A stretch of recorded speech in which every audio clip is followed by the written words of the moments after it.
hello friends এখন কি খবৰ আপোনালোক ভালে থকাৰ আশাৰে আজি এটা নতুন ভিডিঅ'লৈ আগবাঢ়িছো আজি মই বনাম মাছৰ সৈতে তিয়হ আৰু আলুৰ এখন খাৰ যদি আপোনালোকৰ মোৰ এই সৰু ৰেচিপিসমূহ চাই ভাল লাগে তেতিয়াহ'লে লাইক কৰিব কমেণ্ট কৰিব আৰু চেনেলটো যদি নতুনকৈ আহিছে তেতিয়াহ'লে চেনেলটো ছাবস্ক্ৰাইব নকৰাকৈ একেবাৰে নাযাব আৰু আপোনালোকে জনাব মোৰ পৰা কেনেকুৱা ভিডিঅ' চাবলৈ আশা কৰে আৰু যেহেতু এতিয়া লকডাউন চলি আছে কেনে বাহিৰতো যাব পৰা নাই ঘৰতে বনোৱা সৰু কিছুমান ৰেচিপি দিবলৈ চেষ্টা কৰিছোঁ যদি এনেকুৱা ৰেচিপি চাই আপোনালোকৰ ভাল লাগে চেনেলটো নিশ্চয় কমেণ্ট কৰিব বনাম এতিয়া আঞ্জাখন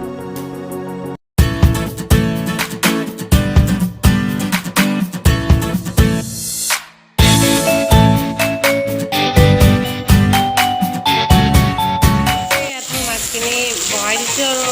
তেল অলপ কমকৈ দিছোঁ আৰু মই মাছৰ লগতে পিঁয়াজখিনিও দিছোঁ আৰু এই পিঁয়াজখিনি হৈছে মাছখিনি অকণ মই ভাজি ল'ম তাৰপিছত ইয়াত বহাই দিম তিয়হ আৰু আলু নিদিম তাৰপিছত আদা নহৰু দিব লাগিব তাৰপিছতে মই সেইখিনি ইয়াত বহাই ল'ম আৰু সেইখিনি অলপ টাইম বহাই দিম সেইখিনি অলপমান কাঢ়া কৰিব যায় মাছখিনি ভালকৈ তিয়হ আৰু আলুৰ তিয়হটো সৰুকৈ কাটি লৈছোঁ যিহেতু খাৰ হৈ সোনকালে সিজি যাব তাৰপিছত লৈছোঁ পিঁয়াজ আৰু জলকীয়া দুটা জলকীয়া আপোনাৰ পৰিমাণ অনুসৰি ল'ব ভজাৰ পিছত মই ইয়াত দি দিছোঁ তিয়হ আৰু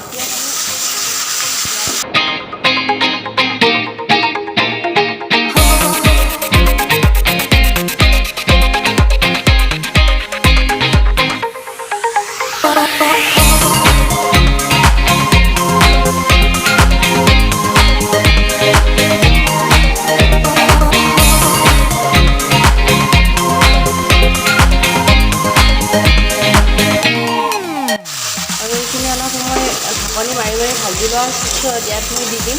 আদা নহৰু আৰু সকলো আদা নহৰু পেষ্ট দি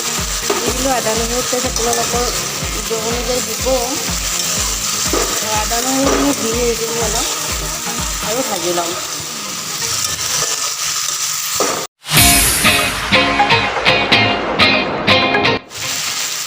আৰু এইখিনি মই ৰঙচুৱা আগতে ভাজি ল'লোঁ যিহেতু ইয়াত মই হালধি গুড়ি ব্যৱহাৰ নকৰোঁ আৰু খাই দিয়াৰ পিছত আমি হালধি গুড়ি ব্যৱহাৰ কৰিব নালাগে এইখিনি মই ৰঙচুৱালৈকে ভাজি ল'লোঁ আৰু এতিয়া ইয়াত দি দিম খাৰ আৰু এইখিনি ঘৰত বনোৱা খাৰ সেইখিনি মই বেছি দিয়া নাই অলপ দিছোঁ এইখিনি এতিয়া অলপ ভাজি লোৱা আৰু মই দি দিম অলপ পানী যিহেতু এইখিনি সিজিব লাগিব তেতিয়াহ'লে ইয়াত মই দিছোঁ অলপমান পানী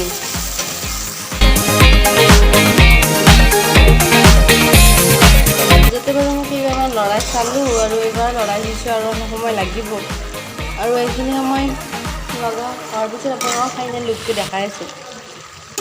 আপোনালোকে মাজে মাজে এনেকৈ লৰাই চাব আঞ্জাখন দিয়াৰ পিছত মই বাৰু বহুতবাৰেই চালোঁ আপোনালোকক দেখাই থকা নাই আৰু এয়া চাওক আঞ্জাখন ৰেডি হৈ গ'ল আৰু আপোনালোকে বনাই চাব পাৰে অতি সহজ আৰু ঘৰতে পাব তিয়হ আচলতে বজাৰৰ পৰা আনিব লাগিব আৰু মাছকেইটাও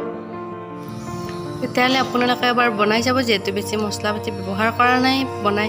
খাই বহুতেই ভাল পাব আৰু এনেকৈ বনাই খালে বহুত ভাল লাগে সৰু মাছৰ লগত তিয়হৰ এই খাৰখন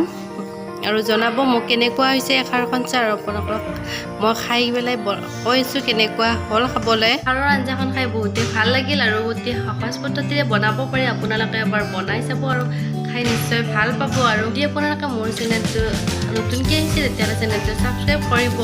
লাইক কৰিব আৰু কমেণ্ট কৰি জনাব আজিলৈ আহিছোঁ কাইলৈ এটা নতুন ভিডিঅ'ৰ সৈতে লগ কৰাৰ আশাৰে আজিলৈ বাই